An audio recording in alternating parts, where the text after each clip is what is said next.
internationally, representing about or a little over $5 billion in sales. This is in 2019.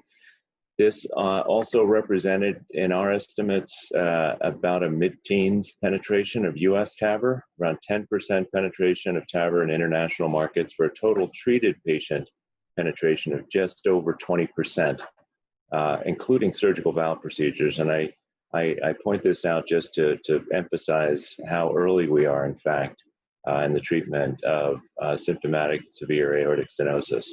When I say we, of course, I'm not really treating anybody. We follow the market closely, but the thought leaders in the line are really the folks out there leading this market forward. We expect several years of strong growth and penetration ahead. Based on our latest published estimates, again, just to put this in context, we do expect this market to exceed $10 billion globally by 2025. Seems like a big number. But it does represent, substantially less than 100% penetration of what we believe to be the size of this market. And it is a market that's surprised on the way up almost every step of the way in the past 5, 6, 7 years. So the agenda today includes 3 presentations on TAVR from 3 of the great thought leaders and key opinion leaders in this rapidly expanding market. We have first Dr. Samir Kapadia. Dr. Kapadia is the chairman, professor of medicine and chairman of Department of Cardiovascular Medicine at Cleveland Clinic and an interventional cardiologist by training. We'll also hear, following Dr. Kapadia, from Mike Reardon. Dr. Reardon is a professor of cardiothoracic surgery, the Allison Family Distinguished Chair of Cardiovascular Research at Houston Methodist DeBakey Heart and Vascular Center, and a surgeon by training. And then we'll hear from Dr. Paul Saraja. Dr. Saraja is the Roger L. And Lynn C. Hedrick Family Chair Valve Science Center and at Minneapolis Heart Institute Foundation, Abbott Northwestern Hospital, and an interventional cardiologist by training. So Dr. Kapadia will provide a brief history of TAVR through 2018, where there was a significant amount of development and evolution of this market. Dr. Reardon will take it from 2019, which was an incredibly important year for TAVR, forward, and then we'll hear from Dr. Saraja on his view on the optimal TAVR system for the new low-risk era and new emerging technologies for the treatment of symptomatic severe aortic stenosis. After these distinguished and experienced thought leaders, we're going to have Wayne Patterson, who's president and CEO of Anteris, provide us with an update on the company's Adapt Tissue Technology Platform and the company's DuraVar TAVR system and development. And after that, we'll go to Q&A for a discussion of key topics, including Q&A from folks on the line, should you wish to submit questions in the session. So with that, I'll hand it over to the capable hands of Dr. Kapadia. Dr. Kapadia? Thank you very much. I hope you can see my slide. And we're going to start now. My job is to say that what is the history of TAVR and progression of indications. Look at the 2003, so now going back almost 20 years, when I went back to talk to Dr. Toby Cosgrove in Lytle, they said to me, these patients are 75 who come with no prior cardiac history, who are short of breath, and they are presenting with so-called heart failure, slight shortness of breath. And what do you treat them with is aortic stenosis is treated very well with cardiac surgery. So this is what is the surgery. So this is a sternotomy. And after you do the sternotomy, you can see that the heart has stopped beating and there is a clamp. That clamp clamps the aorta, and now patient is on cardiopulmonary bypass. So the blood is sucked out from one cannula and re-enters from the other cannula with an outside pump. And then there are several steps to it. So one step is to expose the valve, see the valve well, take out all the tissue of the valve, clean it up very carefully without any calcification, then size it appropriately. Once you are sized, then you sew the valve very carefully all around so that there is no leak. And then the next step is to close the chest. So the surgery is incredibly reproducible, technically fairly simple. But now what is the change? We are going through the groin with a small perclose, small suturing device, and then closing the groin at the end and discharging the patient the same day. What are the data? So the data, the reason why this technology has progressed as much as it did is it was randomized controlled trials taking from an extreme risk to high risk to intermediate risk to low risk patients. Each step of the way, there are two different valves that have been tested in randomized controlled trials with Partner 1B, TAVR, Notion, core valve low risk trial. And if you look at the trial data, all the data, and Dr. Reardon is going to go into details, but all favor in all different groups, it favors TAVR compared to surgery.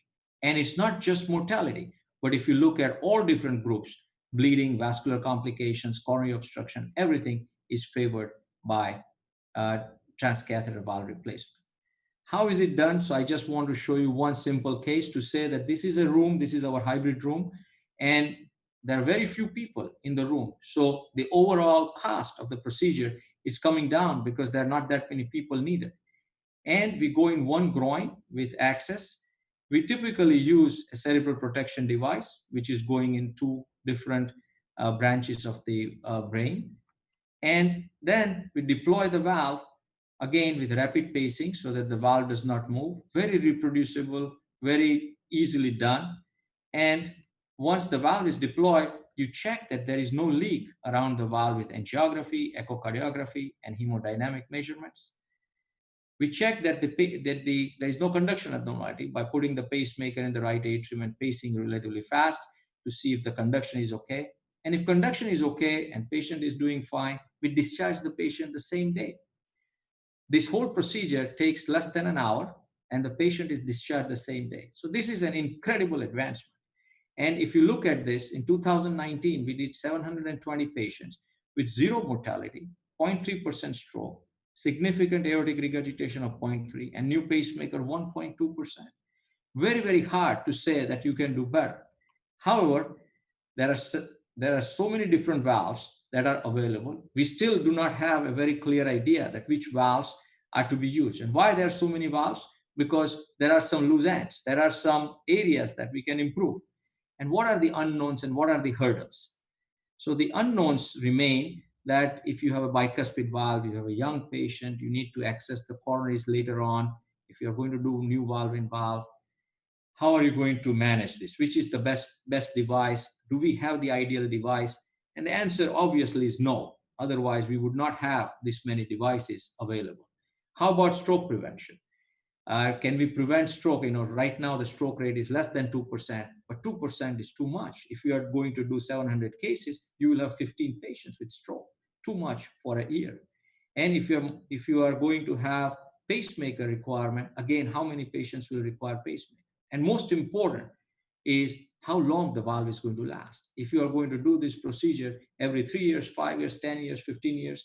So this is a very important, very, very important question currently unknown. So if you have a young patient, 60-year-old, who needs a valve replacement, are we going to do TAVR or are you going to do SAVR? If you are going to do TAVR, maybe the valve will last 10 years, hopefully more. Then 70 years, we'll do TAVR again. 80 years, we will do another TAVR. What will happen to the coronaries, how the tissues around the valve are going to function. So all these different replacements, if they can be minimized, would be outstanding. If we are going to do TAVR now, SAVR again, and then take out and then do the valve in valve, how easy it is to take out the TAVR valve surgically. Or if we do SAVR now, can we do a couple of more TAVRs? Because we are looking at life expectancy of 90-95 years for the patient.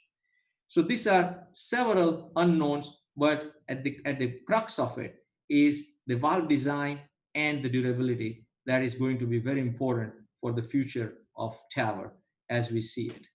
With that, I want to introduce Dr. Mike Reardon. He's the smartest surgeon that I know. This says a lot.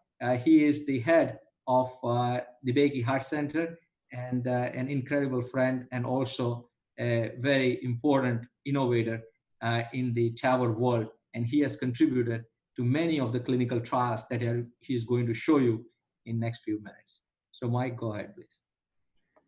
Well, Samir, thank you for that kind introduction and a great setup for what our data is. Can we have the next slide, Jason? So Dr. Kapadia has already told you about the trials we ran in the high-risk population. We randomized against surgery. We looked at a primary endpoint of all-cause mortality because we want to see how people survived. And in both randomized trials, TAVR did as well as or better than surgery. When we moved to intermediate risk, we moved to a primary endpoint of all-cause mortality or disabling stroke, because as Dr. Kapadia has pointed out, stroke is very important. And in both the intermediate risk trials, TAVR was non-inferior to surgery and numerically better for mortality and stroke. Then we went to low-risk trials that were presented in 2019. There was the PARTNER 3 trial for the balloon expanded valve that Marty Leon and Michael Mack ran. They randomized 1,000 patients to either surgery or TAVR with the balloon expanded valve. And then there was the Evolute low-risk trial that I ran with Jeff Popma, and we randomized 1,468 patients. Next slide, Jason. So we now have almost 2,500 patients that were randomized in low risk. Now, when you go to low risk, there's going to be less events. These are healthier people. And so you have a couple of choices to get statistical significance. One is you can add patients, that's expensive. You can add time, that can be expensive, or you can add events. So the PARTNER trial decided to add events, and they chose a primary endpoint of all-cause mortality, all stroke, or hospitalizations, since all three of these are going to be important to our patients. And what they showed was that TAVR was markedly superior to surgery for this primary endpoint. In the Evolute low-risk trial, which I ran with Jeff Popma, we stayed with a little more conservative endpoint of all-cause mortality or disabling stroke, and we used a Bayesian analysis to allow us to early look at the data, and we showed that TAVR was strongly non-inferior to surgery. Next, Jason. But we take the low-risk, one back, Jason. We take the low-risk trial, and we use a composite endpoint of all-cause mortality, disabling stroke, or rehospitalization. What we found was TAVR was strongly positive compared to surgery. So when we presented this at the American College of Cardiology in 2019, we now have two low-risk trials that were both superior for surgery in a very concordant way, which really made this a very important piece of information. Next. So if we look at the 2017 guidelines as they stand right now, TAVR is a class 1, meaning you should do it, indication for people that are prohibitive risks for surgery. It is a class 1 indication for high-risk surgery. Intermediate risk, it's still a class 2A, meaning you should consider it's probably going to do good. So why isn't it class 1 if we have two good randomized trials? Because these guidelines were put out 3 days before I presented the Certavi trial at ACC in 2017. Next slide, Jason. But next time they come out, now if there's two randomized trials showing TAVR to be as good as surgery, I expect TAVR to be a class 1 in intermediate. Next slide, Jason. And now we have two low-risk trials. So when we see the next set of guidelines come out, I expect TAVR to be a class 1 indication across the board in our guidelines. Next. So when we move to lower risk patients, they're going to be healthier, they're going to be more active. What's going to be important for them? Well, hemodynamics, how well the valve works, is going to be very important because that's going to help determine what they can do. Coronary artery access. Dr. Kapadia and Dr. Siraja, my two interventional colleagues, I may put these valves in, but the patient may come back in 12 years with coronary disease. And to avoid me doing coronary artery bypass, they'd like to be able to do angioplasty. To do that, they have to get to the coronaries. Durability, Dr. Kapadia has already mentioned that durability is going to be keenly important. And last, we'd like to be able to orient the valve where it goes commissure to commissure like I do as a surgeon. When I cut the valve out and sew a surgical valve in, I can align my surgical valve exactly the way the native valve was aligned to begin with. And of course, that would be very helpful in TAVR valves. Next slide. Now this goes back to Gorlin, who did the original hemodynamic and hydrodynamic work for aortic stenosis. Next slide. And what Gorlin did was he looked at aortic flow in the vertical axis, how fast the blood's flowing out of your heart, versus the mean gradient, how much pressure built up across the valve at different openings. So the numbers you see, 0.2, 0.4, 0.6, this is the size of the opening that it's going through. And traditionally, 1 square centimeter is considered severe aortic stenosis. Next slide. So this lower red line is normal flow, a little over 200 cc's a second, and the high one, the upper one, is the high flow, as if you're exercising. So the normal patient we see with severe stenosis has a resting mean gradient of about 40. But if they really try to exercise, that gradient goes up to 140. That's why people with severe stenosis die if they have to increase their cardiac output. Now, the other thing you'll notice is that it's not linear because it's related to the area, which is related to the square of the radius. And so most surgical valves are about 1.7 to 1.8. And what we really need to do in our lower risk patients is to get up to a valve area of about 2. The reason is it takes a valve area of about 2 before you can really have high flow and exercise. And we know that if you have what we call patient prosthetic mismatch, meaning the valve is too small for your size, you cannot reach maximal exercise. It is not good to have any level. Next slide, Jason, you're okay. It's not good to have any valve that's too small for you, because you really can't do. You may not die, but you won't have the quality of life. You won't be able to exercise. So hemodynamics is going to be crucially important as we move forward. Next slide. Now, when I sit there as a surgeon, I'd try to decide which valve I'm going to use, what kind of valve, whether it be a mechanical valve, which lasts forever, but you have to take blood thinner, versus a tissue valve where you don't have to take blood thinner, but it can wear out. This is what I look at. The orange bars are basically a life table analysis for the US. In the upper right-hand corner are the survival of pericardial tissue surgical valves. Next slide, Jason. So if you're 80 years old in the US, you're going to live about 10 years. And if your valve lasts as long as a surgical valve, the risk of it running out in your lifetime or wearing out is about 4 or 5%. That's a pretty good deal. Next slide. If you're 75, and the mean age in the low risk trial was about 74. If you're about that age of the low risk trial, that if you have a surgical valve, and so far these valves seem to be tracking surgical valves, the risk of it wearing out in your lifetime is about 6 or 7%. Still a good deal. Next. If you're 65, however, you're going to live over 20 years, and the risk goes up to about 18%. And if you look at the low risk trials, the number of people under 65 was 7% in partner and 6% in evolute. So getting a more durable valve becomes very important, because then you get into that schema that Dr. Kapadia showed you. Next slide. So we think we have a valve that meets it for hemodynamics, for coronary access, and for hopefully durability. And we're really working hard to align this valve to achieve surgical orientation, which I think is the last thing we need to do to make this an ideal valve for low risk patients. And with that, I'm going to stop, and I'm going to turn things over to my good friend Paul Saraja from Minneapolis. Paul and Samir are both interventional cardiologists that have led in this field, and I follow them both because I learned from them both. So Paul, I'm going to turn it over to you.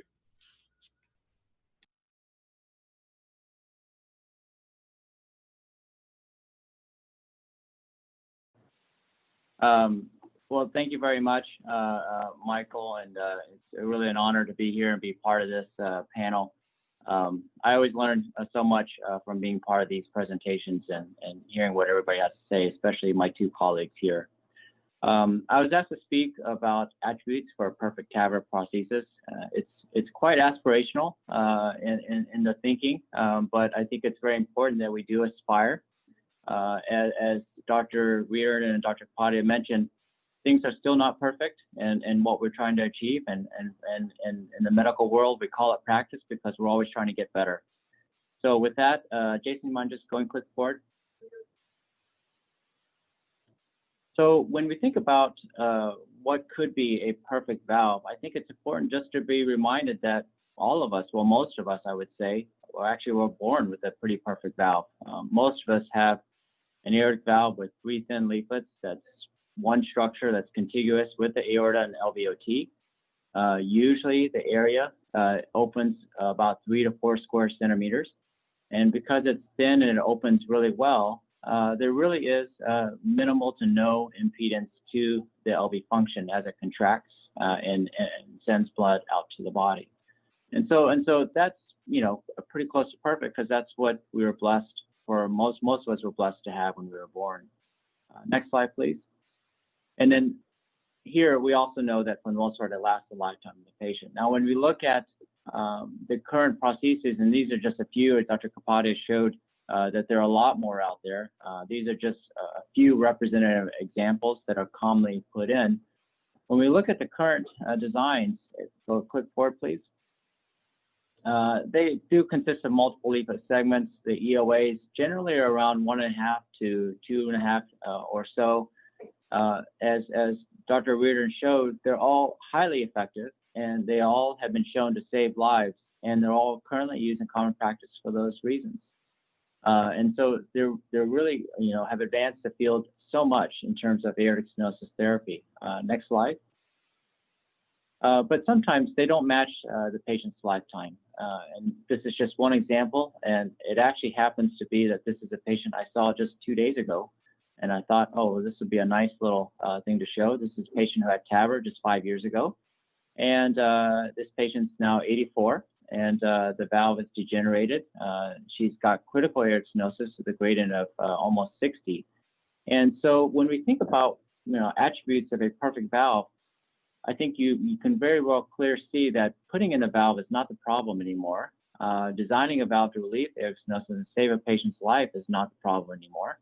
But a major point of discussion is really how long these valves last, and how can we make these valves match the lifetime of a patient. Next slide, please.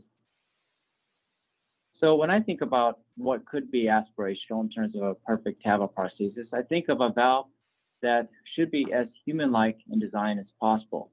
We need something that permits the lifetime management of a patient for as long as the patient's alive, with a large effective orifice area. And as Dr. Reardon showed, it's not just the area at rest, but it's also how it affects the hemodynamics when a person exercises.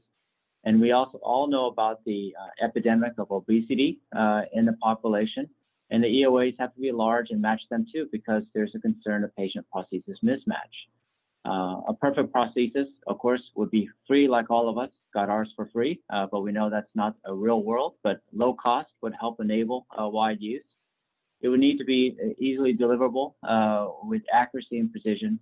And again, the durability has to match a life expectancy. This is often a major point of discussion in our clinic, where I actually am today. I'm in a clinic here in Minneapolis. And the number one question that comes up after all of the technical issues are addressed is, how long will this valve last? And so it has to match the life expectancy of the patient. So I'm going to stop there and turn it over now to Wayne Patterson, who is a CEO of Anteris, who's going to talk about TAVR. Wayne is not from these parts, but he's just as friendly from down under, and I certainly learned a lot from him as he's continued to work on this technology, and look forward to hearing his presentation. Thanks, Paul. Appreciate it. Thank you, everybody, for your time. So my job is to really talk to you about what Anteris does, but firstly, just to say I'm coming in behind three of the brightest minds in this space for sure. It's quite an honor and a privilege also to work with Drs. Kapadia, Siraja, and Reardon on the Anteris Advisory Board. Now, what Anteris does, of course, is it's moving forward the technology. We heard from Dr. Kapadia about the evolution or even revolution of aortic valve replacement from surgical to transcatheter. Dr. Reardon talked about the use of these new technologies in the lower risk or even younger patients. And Dr. Siraja talked about what a perfect valve looks like. Now, the valves in the market currently used are good. Obviously, there is room for improvement, as mentioned. And I think these older technologies will give way to newer technologies, and we have those. So DuraVar is the valve that we have. We have two technologies. One is this 3D single-piece valve I'll talk to you about, which is made up of another technology, ADAPT anti-calcification tissue treatment. We are creating the world's most durable valve. That's a very big claim to make. So I will show you why durability is important, and certainly why we can validate that claim with the data that we have to date. Next slide, Jason. Thank you. So as Matt Mitzik mentioned earlier in the opening, the TAVR space is growing quite dramatically. We know that. Not only is it being used in younger patients and further down the scale there, but certainly it's being used more frequently, as well as more patients are being diagnosed. It's a bit of a moving target, Matt. I think you mentioned 10 billion. We've come at 8 on our internal numbers, but somewhere in between. Either way you look at it, it's a very big number with a compound annual growth rate above 15, 16. Next slide, Jason.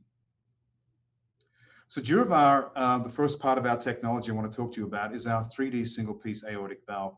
It is unique because it's a single-piece valve compared to the older technologies in the market, which are made up of 3 pieces of tissue generally sewn into a frame.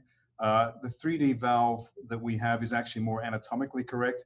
As Dr. Siraja mentioned, that's quite important. Because of that fact, we seem to be getting some very interesting and important results. Next slide, Jason.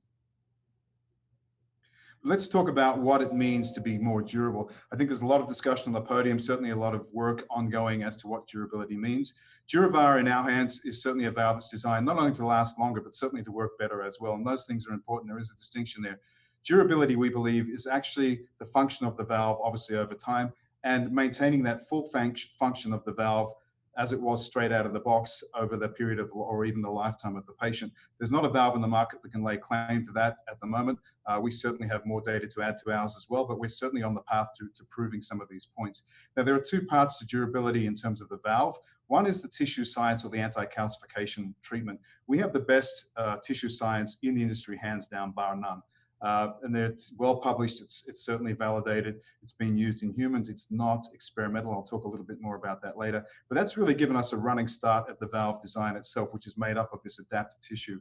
The valve itself, as I said, is a 3D single piece valve. Now that's important because it is different to the other valves that are in the market. They're all made of 3 pieces of tissue.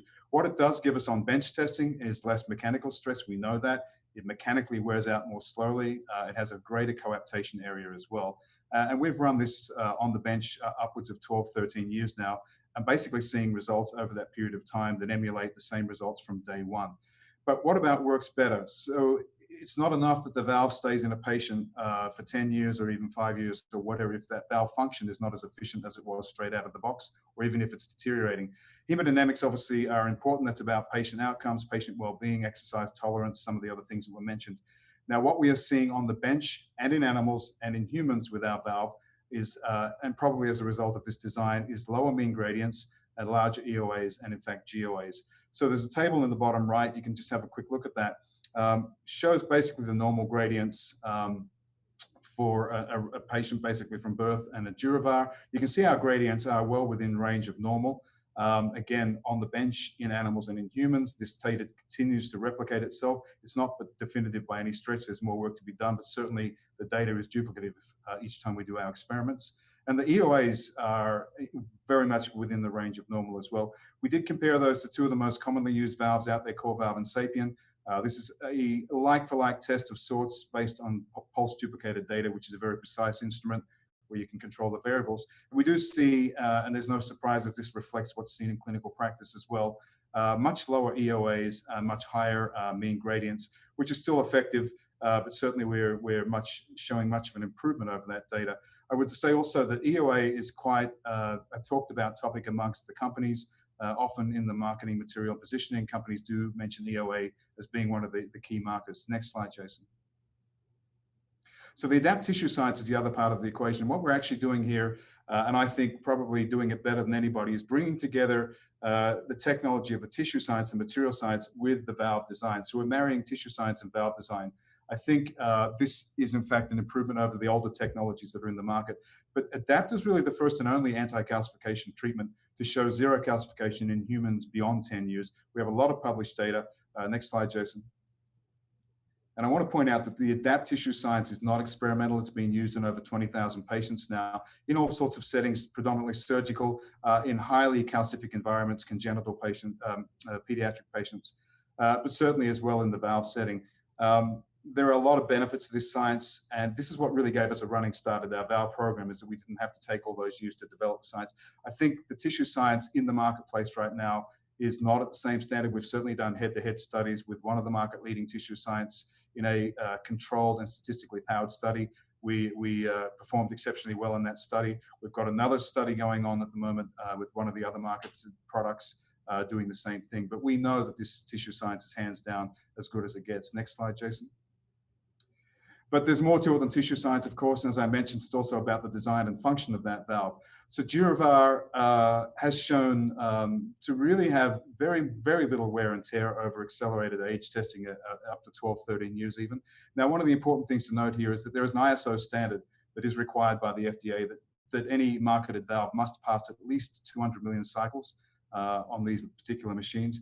Our longest valves now have run out to 500, 550 million cycles. That's equivalent to about 12 or 13 years. Again, nobody really has in-human data that goes out at that period of time. So we're all kind of relying on this accelerated wear testing. What I can tell you is what's really critically important is the valves that we have run out over 500 have shown to have very little to zero wear and tear at the leaflets. They're still functioning as if they just had come out of the box. And more importantly, that EOA, that opening area, remains pretty much the same as it did from day one. That speaks to not only a valve lasting longer, but also maintaining its function over that period of time in patients, obviously for better outcomes. We then put those valves in animals. We chose a sheep calcification model, which is a juvenile sheep. That was chosen because it's a highly calcific model, but also we wanted to check the hemodynamics of this valve in an animal. Now, and keeping in mind, of course, aortic stenosis as a disease is the function where the valve calcifies significantly. So it's important to be able to have these anti-calcification properties. What we saw, and I was there for the first procedure, was again, great results. Hemodynamics were very good, EOAs were very good. You can see these valves here explanted. In a calcium model, you'd expect to see some lumps or nodules or bumps in that valve. As you can see, it's very clean, no calcium. That proves what we knew to be true, that ADAPT works. But when I was there for the first procedure, the surgeon who has done many of these procedures for other valve companies commented to me that the animal recovery was quicker than he'd ever seen. And after that animal came off bypass, I observed that same animal standing in its stall and eating and drinking about an hour and a half to 2 hours after the procedure. That means straight out of the box, patients are going to be doing better, at least in this case, because the hemodynamics are probably better. Next slide, Jason. Now, I mentioned the testing on the pulse duplicator. Our valve is interesting because it's a single piece 3D valve. It stands alone without a frame.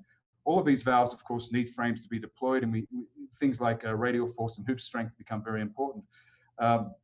But our valve does stand up. It's not sewn into the frame to get its shape or function as a valve, as with the older technologies. Now, one interesting thing is we're trialing a couple of different valve iterations at the moment, and that's more about deployment. But no matter what frame we put our valve into, the results are still the same. And this is done on the pulse duplicator. You can see the mean gradients, again, within the range of normal. So it speaks to the valve. No matter what frame we put it in, the EOAs and the GOAs are very impressive and close to normal. And again, when compared to the MITRE data, which looked at core valve and SAPIEN as a valve in valve, and we did almost a like-to-like, you can see that there's a significant difference in the way these valves function, predominantly because of the single-piece 3D design. Next slide, Jason. That's all well and good on the bench. We've now moved into humans as a surgical study. The echo you can see there is our patient number 1. What I really wanted to point out here is, again, that this data translates from the bench to animals into humans. Professor Meris, who's doing this study for us at the moment, did allow me to quote him. He had actually said that he had not seen these kind of results with commercially available valves in the past. Again, this is not definitive, but it certainly speaks to the fact that data keeps replicating.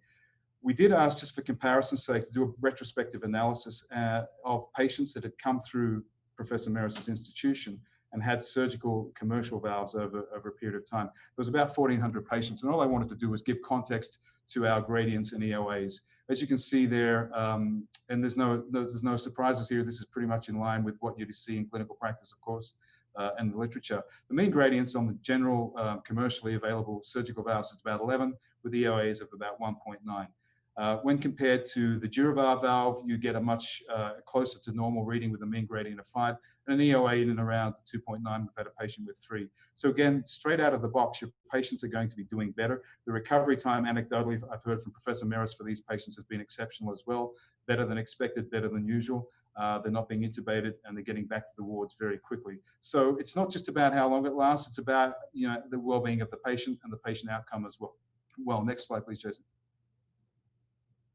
So coming back to this, I think the valve is definitely designed to last longer because it's different to what's out there. It's a 3D single-piece design, but because of that, it does actually work better. It's more closely aligned or more anatomically correct, I think, than the older technologies. The durability doesn't just mean it should last in there with a deteriorating valve function. We know some of these valves start to deteriorate at 2 to 3 years and beyond, but it needs to maintain its function, its hemodynamic function over the lifetime of the patient if possible. So zero calcification, again, we've got that better than anybody, and that's an important factor, but also so is the design. And as we showed, our gradients, our hemodynamics, our EOAs are far more aligned with a normal function on a valve than the older technologies that are in the market. And we see that now in the patients that we're operating on with the surgical study. Next slide, Jason. So just to close off there, I think we can lay claim, at least at this point, that the data is encouraging, that we are developing down this path, and getting a lot of great input now from the folks on our advisory board, the academics and doctors and physicians that work with us. But we've got the right science. I think there is a big need for anti-calcification treatment that really does work. And we've certainly gone head-to-head with some of those in the market and proven the point that ours is more effective. And because of that, we also know why. There's zero DNA in our scaffold. That's a big contributor to immunological responses, inflammation, calcification. But also our valve has no residual glutaraldehyde, which is a sterilant, a chemical that most of these valves are stored and shipped in. It has to be rinsed off before it's placed. And there's always a bit of residual GA possibly on these valves, which does lead to inflammation and potentially calcification. So we've gotten rid of those problems. But also it's about the design of the valve. You marry the tissue science with the valve design. The 3D single-piece valve is certainly showing from bench to animal to humans that it has a better coaptation area than the more conventional valves, the older technologies. And seemingly is starting to show a superior hemodynamic profile as well. And also it has a lot less sutures. As I mentioned, it's a 3D valve, so it stands up by itself, doesn't need the frame to become a valve, where the others are sewn into the frame and won't be a valve until they're sewn into that frame. So we have maybe 30 to 40 sutures compared to maybe anywhere between 200 and 600 sutures on the older technologies. That leads to a lower cost of goods, of course, and a quicker manufacturing time as well. It's also the right time.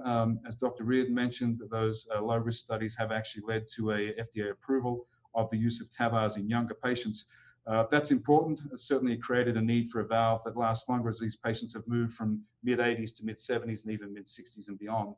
That patient needs a valve that not only lasts 5 years, but maybe 10 or even 15 years without a replacement if possible. And nobody, in fact, knows whether that is possible at this point, but we're certainly heading down that path. I think as important or more important as the durability is the hemodynamic function. If you can bring a valve to market that just works better, that produces better patient outcomes, and that's obviously going to be something that will be very useful in the market and have a high value for physicians and patients as well.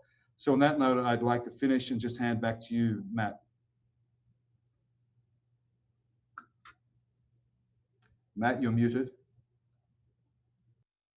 Myself. Yeah, I'm back. Thanks. So at this point, we're going to begin a series of discussion questions and key topics, starting with some of the most significant current issues and working our way up to what I call sort of the frontier challenges. And I'll explain what this distinction is. I think it's pretty straightforward, but of course, we view durability as one of these challenges, which are critical in supporting broad penetration, adoption, and growth in TAVR, particularly as we move into younger patients and lower risk patients. We'll touch on some of the others as well, like EOA or call it surface area of these valves, as Wayne just discussed. And before we jump into some of the sort of current event topics, I just did want to mention for those folks wondering, why am I here? I guess I am. Wayne asked me to help participate and moderate some of these questions, but I do find as I listen to the discussion that I'm in the unique and unusual situation as a sell-side analyst at an investment bank, not really to have any significant conflicts, imminent conflicts. I'll just, as a disclaimer, mention that our bankers do, of course, seek to engage manufacturers and companies in the space of medtech for their services, and I wouldn't expect that to stop.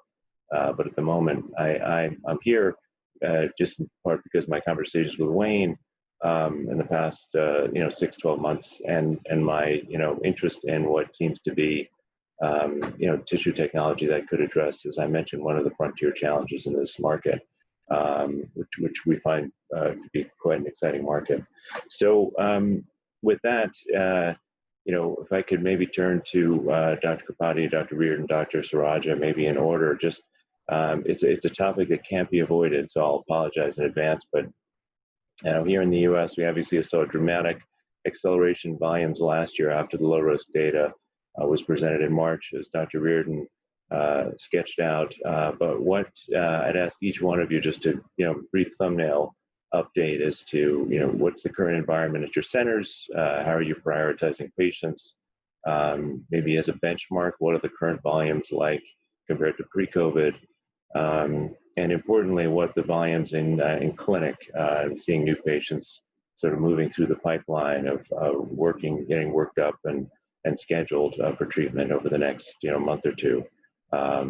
So I'll turn first to you, Dr. Kapadia. So thank you again, great presentations. I think that in Cleveland Clinic, we are lucky that we are back in business. So when we opened up roughly in mid-May to now, our volumes have increased almost back to what it was. We are currently doing about 3 procedures a day, 5 days a week. Our surgical volume obviously is very high also, but isolated TAVR compared to isolated surgery.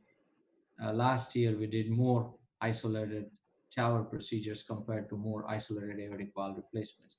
Although the total aortic valve replacement is definitely much higher with surgery because they need mitral or other, along with other surgeries.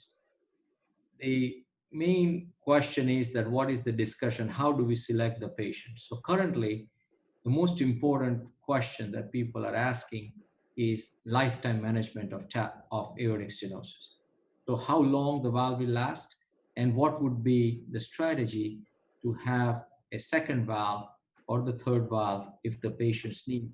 So what would be the lifetime strategy for managing the aortic stenosis is the question. Of course, we don't have all the data, but whatever the best understandings we have, depending on the anatomy of the valve, we decide what would be the best option at the current time.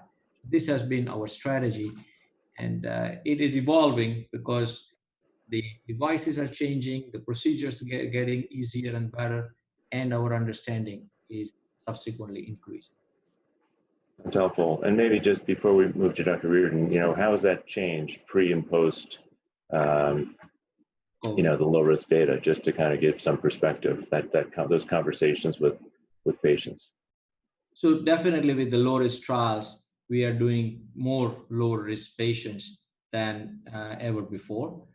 We are offering, because before we never did low risk patients when we did not have the data, because surgery is such a sure fix for the low risk patients. On the other hand, still we have several low risk patients who are younger and who have very significant calcification or bicuspid aortic valve that we are still doing open surgery, because we think that if the anatomical solution is not 100% and we are not sure of durability, then surgery still provides an incredible treatment option for the patients.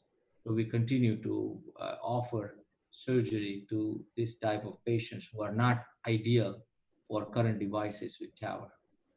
Fair enough. Dr. Reardon? Well, thank you, Matt. So Houston, unfortunately, is in the midst of a resurgence of COVID. We were doing about 10 a week before this. We're doing about 6 a week right now.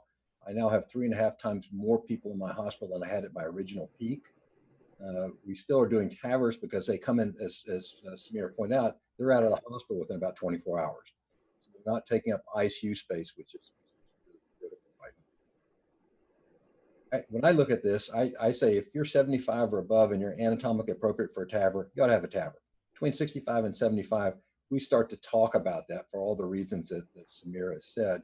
And I think for people that are listening to this, to ask how long a tissue valve lasts to a surgeon is a meaningless question without telling me how old the patient is to begin with.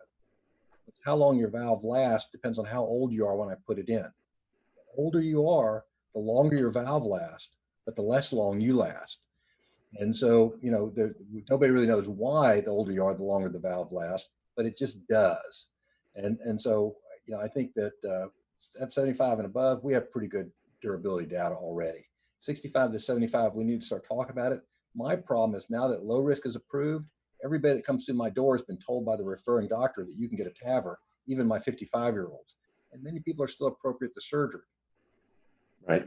And maybe before we move to Dr. Saraja, you've raised a topic, which is this idea of, and both of you have mentioned surgical exclusion. So we could spend a lot of time getting into the weeds of, bicuspids and other reasons why one or another patient might be excluded. But round numbers, all of the things being equal, I guess what would you say is that number of patients that just aren't suitable? Is it 10, 20, 30%, 5% of the patients that you see? Any sense, Dr. Kapadi or Dr. Reardon? Well, I think the first thing you have to do, Matt, is define what group we're talking about. If we're talking about people over 75 that I would do TAVR if they're anatomically appropriate, I would say there's still maybe 15% that fall out for other reasons. Their coronary disease is too bad. They have too much calcification. Below that, it's just not the anatomic stuff. It's other things that start to fall out. I would tell you that our surgical volume has only dipped about 8%. So it's not like it's eaten into our surgical volume now. Right. Okay. For us that the surgical volume has not decreased. And if you look at the young patients, I think there are a fair number of them. And I would potentially say that if you are less than 70, probably 50-50 chance that your anatomy is not as ideal as you would like to see for. Okay. So in other words, if you're presenting that young with symptomatic severe aortic stenosis, that may be sort of just an indicator that there's a reason for, you're presenting that young, which may also be a reason why TAVR may not be a optimal anatomic solution. It sounds like you're saying. That's correct. So, and Dr. Saraja, you're muted, unfortunately. Dr. Saraja, you're still off. How's that? Better. Can't quite hear you, I'm afraid.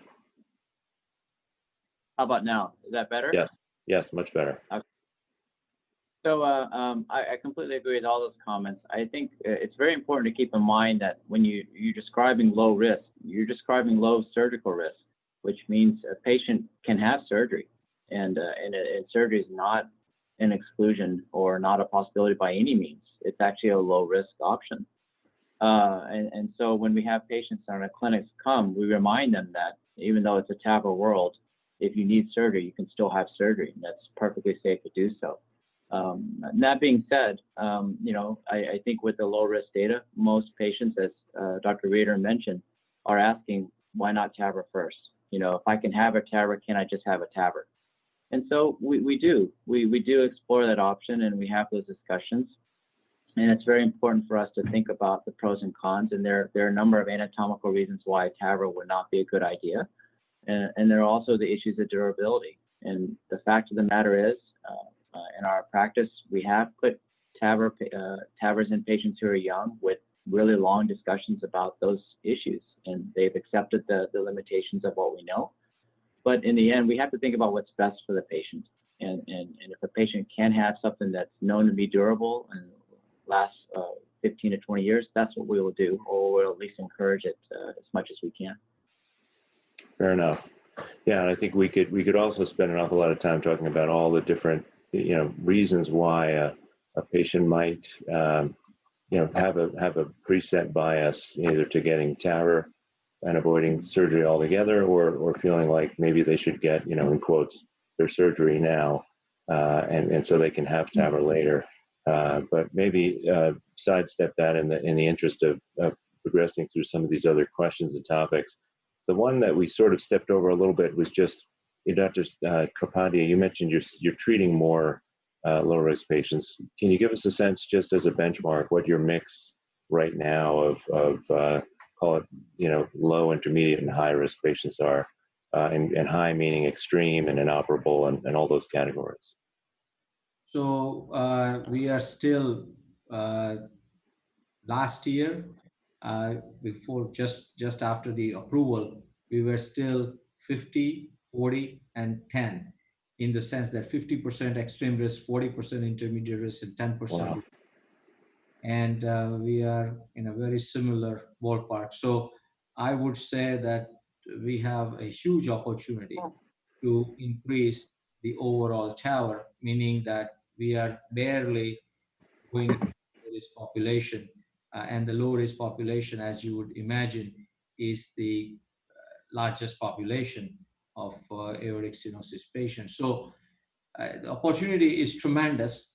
And the reason why we have not gone that far into the low-risk patients is mainly related to the anatomy and the durability. So if we do not have the best option for young people, and the future after surgery looks bright. And if they can be operated now, and then we will do the TAVR in the future, that is one of the ways many people think and many people feel.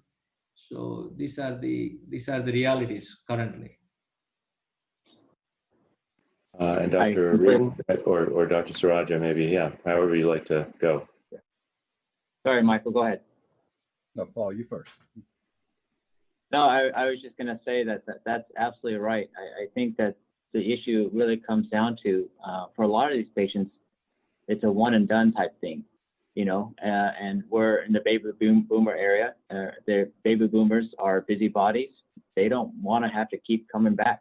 And so a lot of times the discussion is steered towards, well, if I can get one solution and not have to see you again, at least for a procedure, can I have that? And that's where Dr. Kapadia, I think, is spot on. It's about trying to give something to the patient that will last the lifetime of the patient without having to have them come back in the future. Okay. Yeah, as we get younger, Matt, one of the things I struggle with as a heart surgeon is where do you draw the line between using a mechanical valve, which lasts forever, but you have to take Coumadin, which none of my patients want to do, and moving to a tissue valve where you don't have to take Coumadin, but it can wear out over time, and it wears out at a rate depending on your age at which I put it in. Surgeons have been arguing about where that line exists for decades. And so that same argument is going to go on with TAVR, with the difference being that patients want TAVR even more than they want to avoid Coumadin. And so I think if you can come out with a valve that starts to approach the durability of a mechanical valve, then TAVR is going to move into a very young age group. Because I think many of these anatomic problems are engineering problems. And there's some very bright engineers that are going to help us solve these issues. The other issue is that a lot of patients that will see me that they're 62 or 63 years old, and they'll tell me, you know, doc, I'm not really worried what's going to happen in 20 years. I'm worried what's going to happen in the next 5 years of my life when I'm still young enough to get out and enjoy my retirement. And I want to get out there and do it right now. You know, I had a dad who looked good at 60 and he was dead of pancreatic cancer at 64. I don't want to do the same thing myself. And so these are the kind of discussions I have on a daily basis with patients. Interesting. Yeah. So we've touched on this idea of sort of anatomic considerations and durability as being a big part of the decision process. Maybe just a couple of other sort of current trends, current event topics that I think you know, folks are always interested in hearing about. One is conscious sedation, and maybe, you know, the impact of the current environment on conscious sedation adoption, or the push to move further into treating more patients in that way. And then embolic protection, just without spending a ton of time on it, I think the question is always, you know, with these kinds of stroke rates, you know, do we need it? You know, and is maybe the currently available platform the right platform, or are you sort of waiting and seeing for some of the next gen devices to come to the market? So maybe going back to Dr. Kapadia on conscious sedation, just briefly, where's your center at? Yeah, so conscious sedation is the way to go, because I think there is no added advantage to having a general anesthesia. So we are not doing anybody in general anesthesia. So that is kind of, in my mind, question of the past, that there is no added advantage to having a general anesthesia. Alternative access is different story. So if you are going to do a sternotomy, sure. Now, if you are going to ask the second question, whether you need an emboli protection device or not, in my opinion, you do need one. The reason is very simple, is because 2% stroke rate, in my opinion, is not good, because if we are going to make TAVR like percutaneous intervention, we want to have the stroke rate like percutaneous intervention, in the sense that when you're going to put a stent, you don't worry about a stroke. You know, the stroke is 1.1%. So similarly, TAVR should be in that ballpark. And whether the Sentinel device that is currently available is the best device or not is debatable. It did do a great job in the trial. I'm a little bit conflicted because we are running the trial, a worldwide trial, which is called Protected TAVR, which is randomizing patients to protection versus no protection, for the specific reason to know whether we can make the strokes less with this device. So I think if we have enough data with one or more devices, if there is a device that can protect all the cerebral vasculature and is as effective, then of course better. So, but we do need a device to prevent stroke, because people are worried about stroke, and doctors are worried, and people die if they have stroke. 16-17% mortality after stroke. Fair enough. Dr. Reardon? Well, I just thought you were trying to start a bar fight here, Matt, with these two questions. So we're about 80% conscious sedation, 20% general anesthesia. The people get general anesthesia, get woken up, they go to the recovery room, they go home the next day. Orthopedic guys put 80-year-olds for knees and hips and sleep, do them every day. They go to the recovery room, they go to the floor. Again, I don't see a real problem with general anesthesia as long as you wake it up. But most of the time we don't need it. But if I need it, I don't consider it a failure if I use it, because some people do need it. Embolic protection, if you look at the two low-risk trials, the embolic protection device became available halfway through the trials. The leadership in both trials decided not to allow it. In the Evolut trials, we still had 1.2% got them. The stroke rate in both those trials were so low, it equals the stroke rate of the background of 74-year-olds sitting in their living room for a year. And so that was problematic. The stroke rate's so low that you need a large number of patients. And Samir is running the trial right now that we're part of, which I think is a great trial where we're going to randomize with the currently available embolic protection device. And hopefully Samir's trial is going to give us a definitive answer. A stroke is a terrible thing, and anything that we can do that we can show prevents stroke, we should do. Fair enough. Dr. Suraja?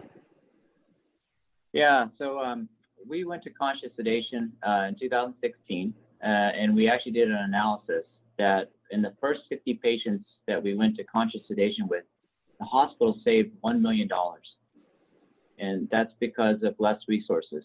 So all those things that Dr. Kapadia showed in terms of the room being staffed with less personnel, it's very, very real.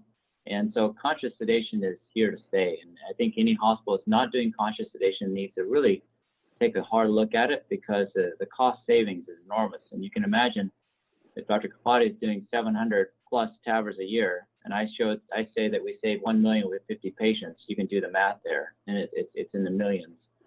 So our conscious sedation is really, I think, the standard of care these days. In terms of embolic protection, in our practice right now, we have a discussion with each patient because there's been some controversy about the data, and without clear data in terms of the lack of controversy, we have to have an informed discussion. And we tell the patients there's some uncertainty, and in this shared decision-making era, we ask them to help decide. And surprisingly, more than half of the patients say don't bother. And so that's good for Dr. Kapadia, because we can do the trial, because we can help randomize, because if you had everybody wanting it, you won't be able to randomize. Right. So that's good in a way. But I think the proof is really going to come out from that seminal trial that Dr. Kapadia is running. It's really, really key to get an adequately powered study to answer that question. Fair enough. So both of these are topics that, forgive me, but we could spend a lot of time talking about, and I'd love to, but we'll try to move into sort of some of these sort of next sort of frontier challenges that I mentioned. Some of them more pressing than others. So by next frontier, I guess, frontier challenges, we obviously had some great data, fantastic data presented last year, and that's opened up, a significant number of patients, as more centers open, with this data and these expanded indications, there's a lot of room to run in the market in the near term. But next frontier, would be to, take some of the topics that you've each talked about in terms of the conversations with younger patients, to be able to say something like, this valve, will last X amount of years, and start pushing further into younger patients. And that's what I mean by that sort of general phrase. So a couple of those things, some maybe moving into the rear view, and some of them still way out in front of us. But just to touch on leaflet thrombosis, reduced leaflet motion, these are things that have, at one time or another, spooked the clinical development of these these technologies and these device therapies. Maybe just starting with Dr. Kapadia, your views on these, how you handle them, if you see them, and whether you expect these to emerge as a concern or a constraint, or something that you think the clinical community is in the process of kind of learning how to handle. So the leaflet thrombosis is an issue. There is no question in my mind that just speak up just a little bit. I'm sorry. Sure. So the leaflet thrombosis definitely is an issue. The chance that the leaflet thrombosis will lead to less durability in the future is still a question that we don't have a complete answer to. There is a small risk of stroke with leaflet thrombosis, and we don't have a good treatment for that at this present time. However, the most important thing, I think, is that the valve is fully expanded, it has good hemodynamics, and it is not impairing the how the sinuses are reacting to the valve and what is the stasis in the sinuses. So all these things we are learning. So again, the durability will be it can be a surrogate to find the durability with leaflet thrombosis. So that's number one. And number two is that hemodynamics of the valve is very crucial. So if we are going to get worse hemodynamics because of RAM, because of the leaflet is not moving appropriately, then that is a big issue. So hemodynamics is the future for the valve. Dr. Reardon? Well, Matt, this problem spans a spectrum from a leaflet thinking immobility that doesn't change your gradient at all, that if you didn't look for it with a TEE or 40 CT, you'd never see it, all the way up to enough thrombosis that your gradient goes up. Interesting, both the low-risk trials had 40 CT leaflet thickening and immobility sub-studies, and this happens in all the TAVR valves and all the surgical tissue valves. So it's been happening all my career. We just never picked it up unless it was enough to make the gradient go up, which happens in surgical valves also. The interesting thing in both the trials, you had people at 30 days that did not have it, that developed it by a year. And you had people that had it at 30 days that went away by a year by itself. And so it's still a puzzling phenomenon, but it's not limited to TAVR valves. It's something that relates to all tissue valves that I think we're all working hard to understand better. Fair enough. And Dr. Suraja? I think everything that's needs to be said has been said very well.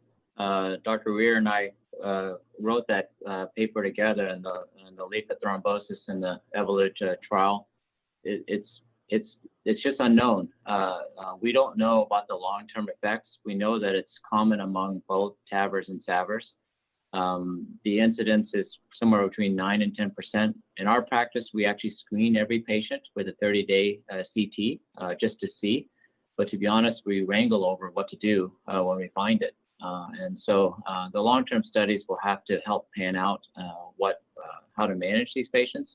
For right now, when it happens, we have not seen consequences from it. And there's been even some debate as to whether or not it's truly thrombosis or just some type of thickening that happens, in response to a foreign body. Because clinically, a lot of these patients do not have gradients or obstruction from the findings on the CT. So I think there's still a lot of debate as to what the clinical significance of it is. My hope is that it's a red herring and that we find out it doesn't mean much, but we know we have to follow these patients for years to find out for sure. And one other comment about that, Matt, with surgical valves, tissue valves, we started off when I was young, we put all these people on Coumadin for 3 months to let the valve heal in. And then we quit because it showed it didn't make any difference. And now we're going back to it again because of new data. So these things go in circles.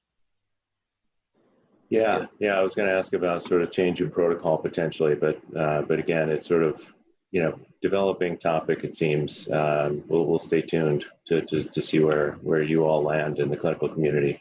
I'll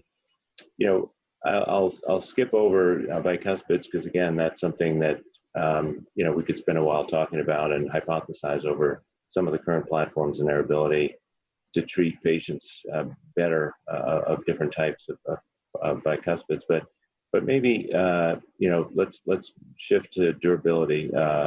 which is a key topic here, especially given Anteris's technology and the potential for that to address this issue or help extend the durability of some of these patients and patient prosthesis mismatch, which if I, with your permission, I'd maybe blend together with this topic of EOA and the ability to get a larger valve in to patients who need a larger valve. So maybe on durability, starting with you, Dr. Kapadia, or actually, in this case, I'd like to start with you, Dr. Reardon, just because I had seen one of your presentations at CRT, I think it was last year, and I thought it was well done, and it was a little bit tongue-in-cheek, I think, but it was this idea of what is the data behind surgical valves? What do we really know about durability of the current tissue platforms? And so I guess that's the question. What do we really know? What do we think we know about TAVR and SAVR durability? And what are the current expectations, I guess?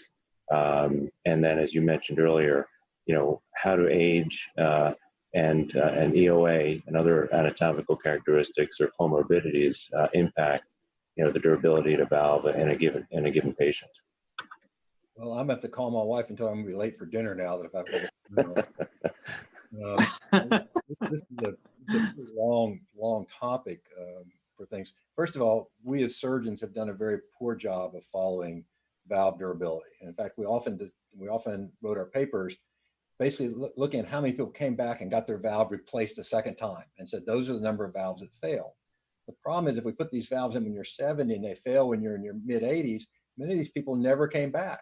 They said, I'm never gonna let anybody cut my chest open again. And they went home and they quietly died, but they didn't get counted as a valve failure. And then some people said, well, at least you ought to echo these people. And if they meet the echo criteria, that should be it. But that wasn't done very consistently. So, we haven't developed the best data. So we've done fairly well, but we're in recent years, but the early data was pretty poor. What I will say, Matt, is that both the randomized intermediate risk trials were designed as 5-year trials.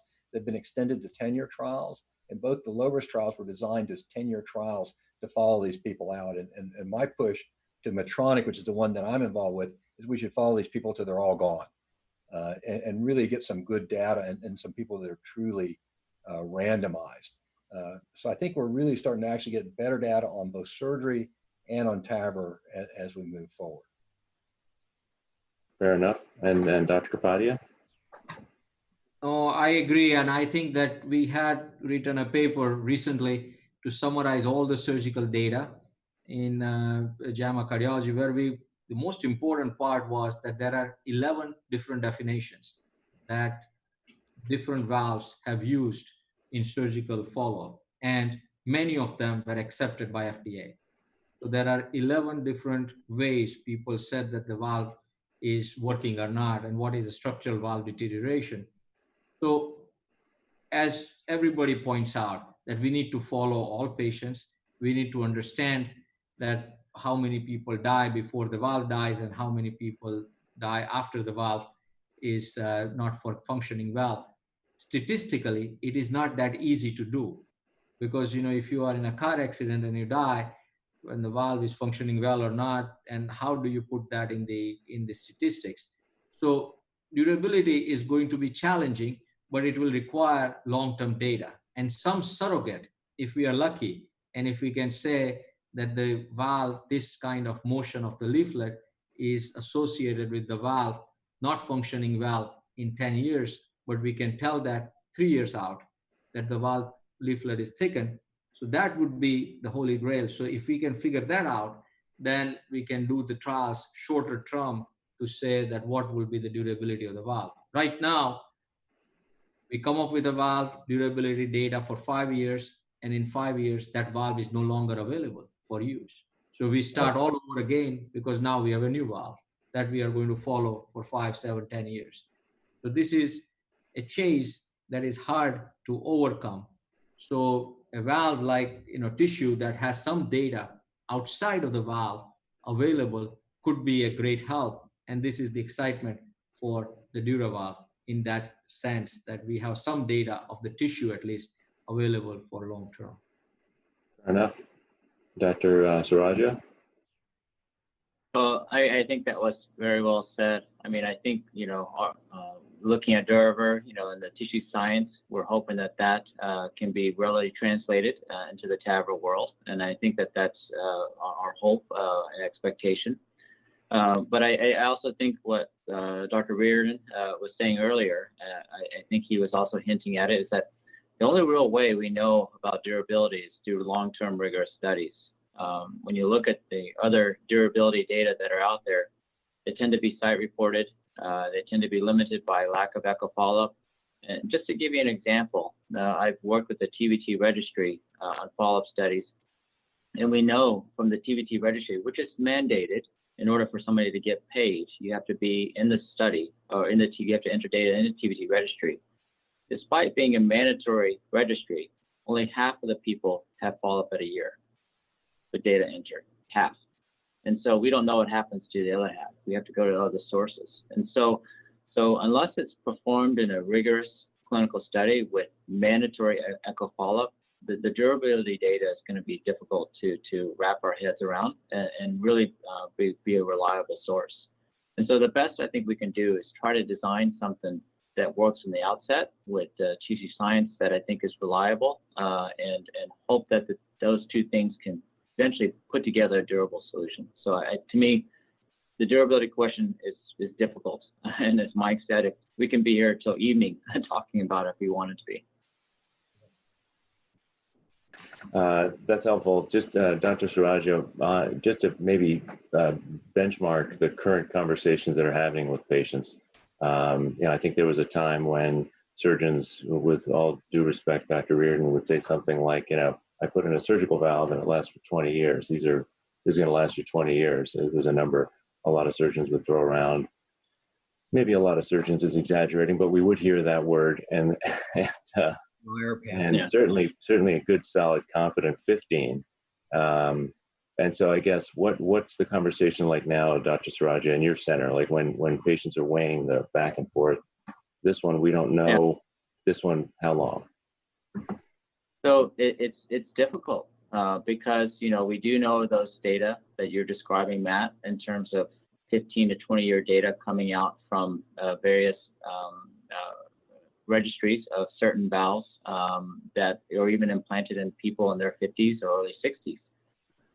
But again, I go back to, there are questions about how those patients have been followed and how accurate is the ascertainment of the durability, done with echo or done with survival or done with, just as Mike said, well, if they happen to show up in my office, then I'll know it's not durable, and that's very, very hard. And so we always tell patients, these are the data that are out there. Here are the limitations with the data, things you should know, and help the patient make an informed decision. And, if they choose to say, well, it's all I've got to go on, and Dr. Reardon says 15 to 20 years, and that's what I want, then that's kind of what we have to go with. But there are also patients who look at what he also said earlier about the next 5 to 10 years. And they think, well, I don't know if I'll be around in the next 5 years. I just want to get out of the hospital quick and enjoy my retirement. Then it's a different discussion. But, I think, again, it comes down to the valve design and other things that I hope will portend the durability that the patients want. Fair enough. And so maybe with that as a pivot, there are a couple of questions here in the queue, which I'll come back to, but maybe turning back to you, Wayne, and the Anteris platform for a moment, and maybe how it can potentially address some of these next, frontier challenges. So, why? I guess I'll put these questions to each of the experts here. If we can get your just view on these, you're obviously engaged for a reason with Anteris. You see some promise, but one thing is maybe this ADAPT anti-calcification tissue technology. What is it about this platform that you could potentially see extending durability of tissue valves? There has been some data. There's some early promising simulator data. Maybe just what is it that you're seeing that you see so promising? And maybe in this case, we'll start with you, Dr. Surajo, since you seem to be stuck saying, you know, they answered that perfectly. I'll come to you first.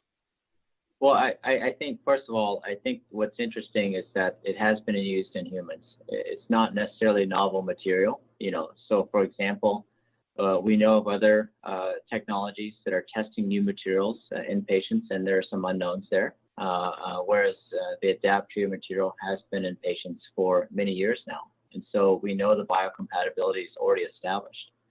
And so I think having that and that biocompatibility and what we've seen in the explanted tissue as well is that it looks very promising as something that's durable. And but your point about, well, what further testing or what further data needs to be done, it's all the other questions that we have set. You know, it is about knowing what happens to these patients in the follow-up, and that remains to be determined. But you know, hopefully with the tissue science that we've seen in the patients who have been treated so far, that will be met. So You're muted, Matt. Matt, you're muted. okay. I was going to, Dr. Kapadi, it sounded like you started to answer. I'm sorry. No, that's okay. I just was going to say that for my purposes, the reason for excitement is the fact that it is the only tissue that does not have the DNA. So it's a DNA-free material. They have shown that it does not calcify, at least not in the valve tissue, but outside use. And most important part is that it is not just about the durability of this particular valve, that all the people who are involved are leaders, and they do not have anything but to make the best possible valve available.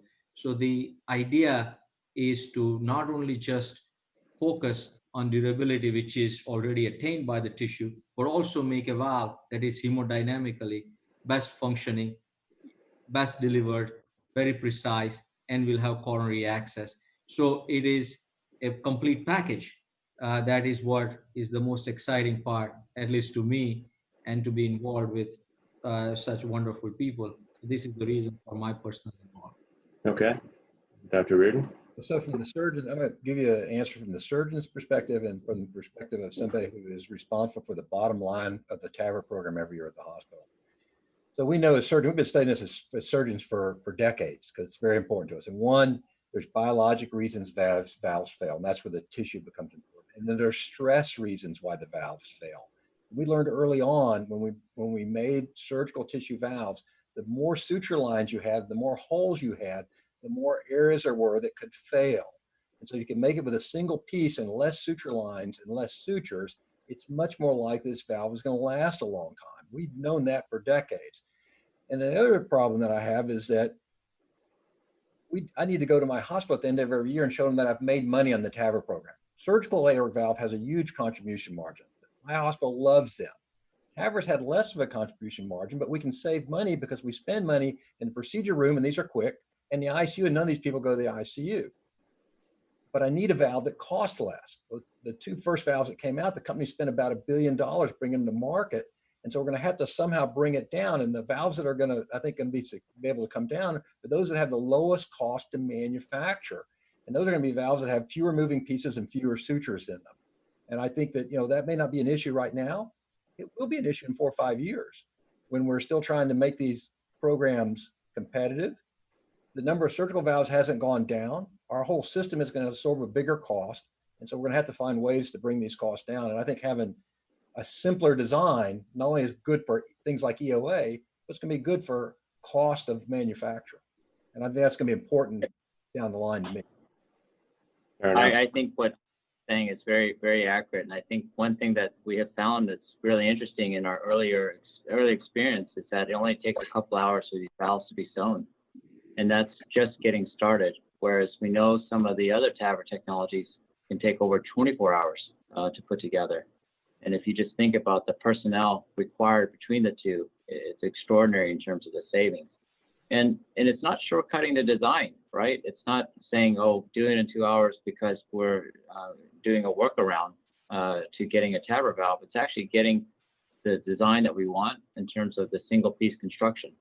And with single piece construction and the hemodynamics constructed in less than 2 hours of personnel power, you know, to us, it's very, very exciting on top of the tissue science and other aspects. So it's exciting to see it go forward, and that's why we're all here. Fair enough.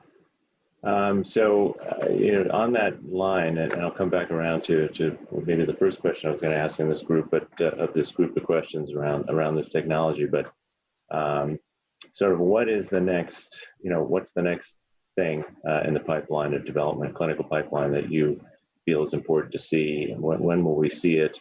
You know, what are the next couple of hurdles that you think are critical to sort of launch the DurAVR and this technology into a sort of a validated competitor on the path of like a Lotus or a Symetis or a Portico? And I'll start with you again, Dr. Kapadia. Dr. Kapadia. Sure. Of course, you know, this is beginning of the journey for this particular valve, and I think the first, we have done the surgical valve implantation, so that is a big achievement for the single tissue construct. So at least the proof of concept is there. Now the second phase that we are all working is to try to make a valve that is percutaneously deliverable and which fits the ideal bill, and then try to test the valve and go in human. So this is the current way of thinking, that once we have proof of concept, which we do, that at least surgically implanted single valve works, then we can go to the more percutaneous options. That's what we are all working on, to develop and freeze the design as soon as possible for the best design. Is that a statement, Wayne? So the next step would be beginning one of these next phases, or, you know, is there data that you're looking forward to maybe later in the year or early next year that you'd be able to say, you know, this is another notch along the path of validating? No, we already have the in vitro data, and we already have the all the data that we need. The next step is to freeze the design and then get more, you know, into the valve implantation in humans. That would be Okay, and I'll stop here before I go to Dr. Reardon, Dr. Siraja, just maybe to you, Wayne, just to we've talked about this, but rather than me stumble through your clinical development timeline, maybe just you know, remind us where you are, you know, surgical, first in man, and the DurAVR 3D. Yeah, thanks, Matt. So as I mentioned in my presentation, we kind of had a running start at this because the tissue science part was something we didn't have to work out, that was already done. And so I think we got into man fairly quickly with that surgical study, still the single piece design 3D valve. And as you saw, the results of that are quite encouraging. We hope to submit to the FDA in 2021 for an EFS with both the gentlemen who are with us today and others who are on the advisory board. We're working towards an outcome, both on the catheter design, which also should be finalized around about September of this year, a couple of iterations of the delivery of the frame for delivery. And we'll go into those animal studies. We've commenced some animal studies on the TAVR here in Minneapolis. We'll complete those during the course of the year as well. Once those animal studies have done, just like our surgical studies with the sheep, we'll then be rolling forward fairly quickly to submit to the FDA to get that first EFS underway.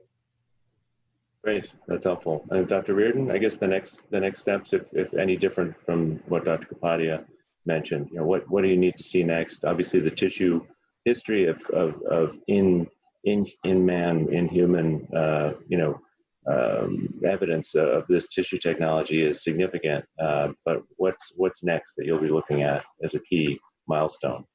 Well, I mean, a complete design lock, and then we need to move forward. What we're all looking for next is putting this in people. We're all trialists. We all want to move our field forward, and until we put these in people, we're not going to know. And I'd like to see that happen before Paul has as much gray hair as I do. So we're excited that Wayne is actually moving this forward really quickly for us. We think anytime we have an opportunity to make things better for our patients, it's good. And this is one more opportunity for us to do that. Okay. Dr. Siraja? I do have gray hair. It's just backlit. That's why you can't see it. But yes, no, I think as Michael is saying, we're very excited to get this design locked and get this into patients. I think all of us, we've been doing TAVRs for many, many years now, and the catheter design hopefully is that one final hurdle, which we already know a lot about from previous experience in terms of what's needed to go from the femoral artery to the aortic valve. And so we're hoping to get that locked up very, very soon, and then hopefully get this into humans to see it perform. We're encouraged by the surgical first-in-human stuff that were done already, that have been done this year. So we know that the three-piece valve works in a human when it's sewn in. Next step is to show that you can put that in on a catheter, and hopefully we'll have this for everyone very, very soon. Great. So maybe if I could pivot just to take one of the questions from the audience, and relevant to this, what we're talking about is, what are some of the incumbent players, Edwards, Medtronic, potentially, Lotus or Cementis, doing in your view to address some of the durability challenges that we've talked about in the low risk population, and what if anything do you see as potentially effective among the current players? Dr. Reardon, why don't we start with you? Well, I knew you'd start with me because I've got ties to almost every competitor out there. Yeah. This is like being on the podium and somebody asked me publicly which of my daughters is better looking. There's not an answer I can give that's not going to make somebody mad at me, Matt. I mean, most of the valves that are out there right now, already have, they've had their design locked, they have their design. And what they're mainly doing now is trying to find out what their durability is. I mean, the balloon expanded valve's been around a long time. They've used the same anti-calcification that they've used on the tissue valves that Edwards has produced and had decades of data on. The Medtronic self-expanding valve, same anti-calcification they've used in their surgical tissue that they have decades of experience on. So, again, a lot of these already, they're out there. There's not a lot they can do right now other than watch and see how these occur. Most of what I'm looking at valves is different designs for coronary access, for ease of implantation, for EOAs and things like that. Right now, durability, there's not changing much in the way of durability. That's something they're kind of locked into, and they're just going to have to see. We're fortunately at a point where we can still talk about this, and we can still make changes, not only to the tissue, but to the basic valve design. As I said, we know as surgeons, the more suture lines you have, the more holes you put in tissue, the more risk there is of valve degeneration. Dr. Kapadia, your view, anything to add?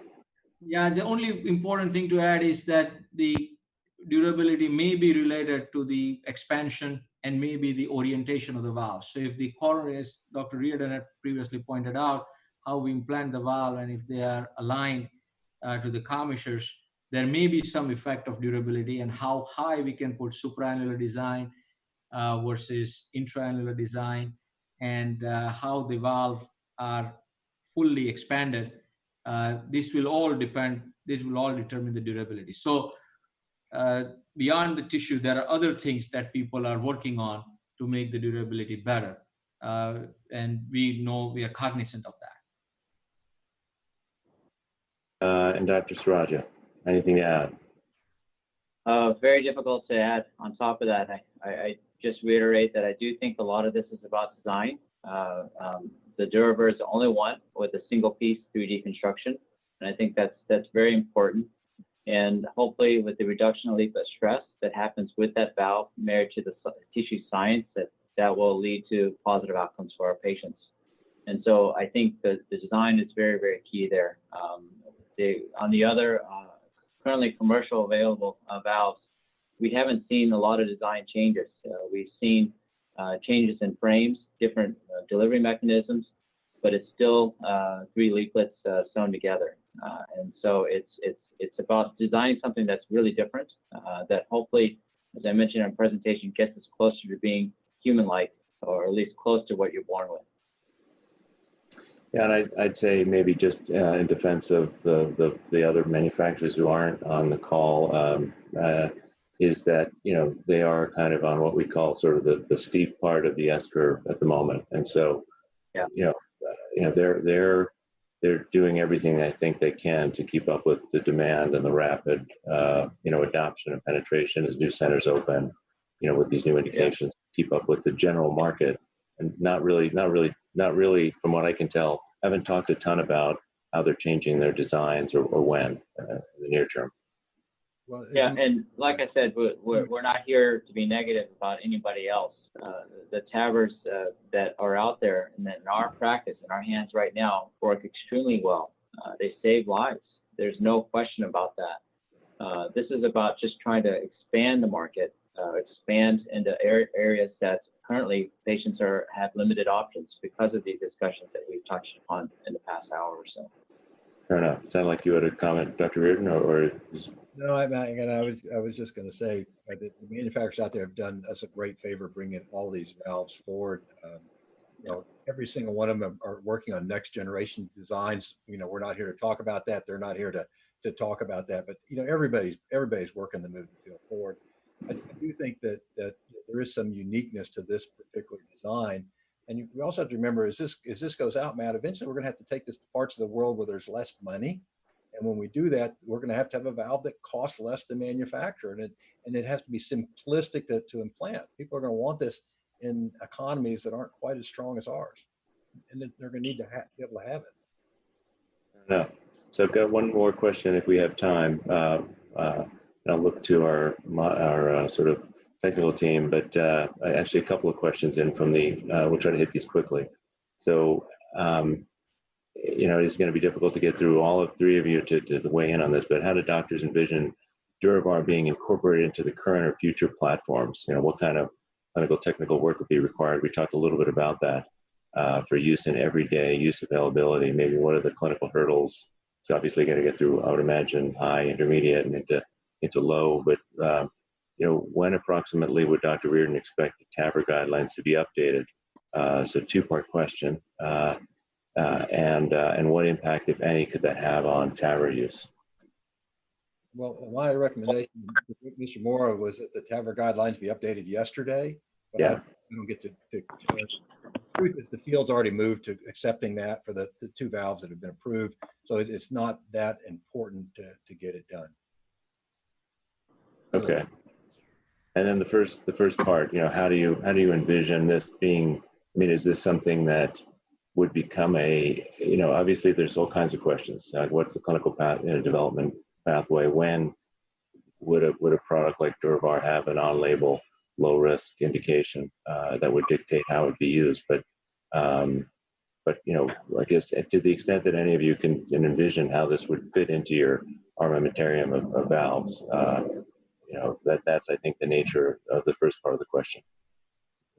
Well, I think, Matt, a lot of that depends on the ease and reproducibility of the deployment, and we're certainly designing the valve to be just that. And then we're going to test and we'll know what the EOAs are and see how that compares to other valves. And then lastly, durability, but that's all going to take some time. So I think, what we really ought to focus on is that we certainly have a bunch of things that look like we're moving forward with some great improvements. And we need to move to a clinical feasibility trial in the U.S. That's where we need to be. Fair enough. So last one, here's a question, an anonymous attendee.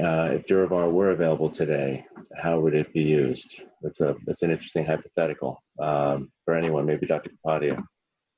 Yeah, I think, again, it depends on what we will be able to accomplish. But if we can accomplish what we think we can, which is to say that the EOA is going to be large and it is not going to impair the future valve-in-valve options, and if it can be deployed easily, and it could be the workhorse valve. So these are the most crucial questions, that the valve ultimately should function as a valve. So if it is a good functioning valve, that would be the first step to acceptance, meaning that if the EOA is large, gradients are less, and if it doesn't leak, then that's a good valve. So that's what you would buy and you would put. So again, everything depends on how good the valve will be when it comes out. Fair enough. But Dr. Siraja, I couldn't tell if you were leaning in to weigh in or if you were checking something else.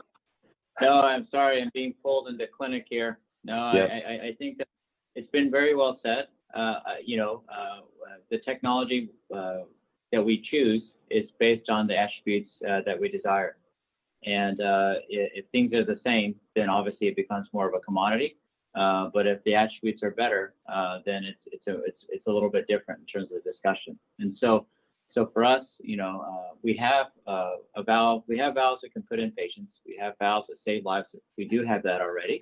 It's more about the added value on top of that, which we've already touched upon in a lot of detail here in the past hour and a half that we hope to achieve with this new platform. Sounds good. All right. With that, I think we're a little bit past the bottom of the hour and past our allotted time. So, Wayne, I'll turn it back over to you to maybe wrap up and sign off. Great. Thanks, Matt. And look, just certainly want to thank you for your moderation here, as well as Mike, Samir, and Paul, not only for attending this morning and answering all of those great questions, but also for their ongoing work with our platform. To close off, I mean, DuraVar does bring novelty so far on the bench in animals and in the clinic. That single-piece design, as Paul pointed out, is something that's different. It's giving promise of good hemodynamics, if not superior hemodynamics. And then there's the durability part, which is both mechanical wear and tear, as well as the tissue science, which we have hands down better than anybody. So we're of the opinion that this valve will actually be useful and valuable in the market. And certainly based on the current market entries, the older technologies holds a promise of actually being producing better patient outcomes because of that hemodynamic superiority. There's more work to be done, of course, but it's encouraging as to where we are to date.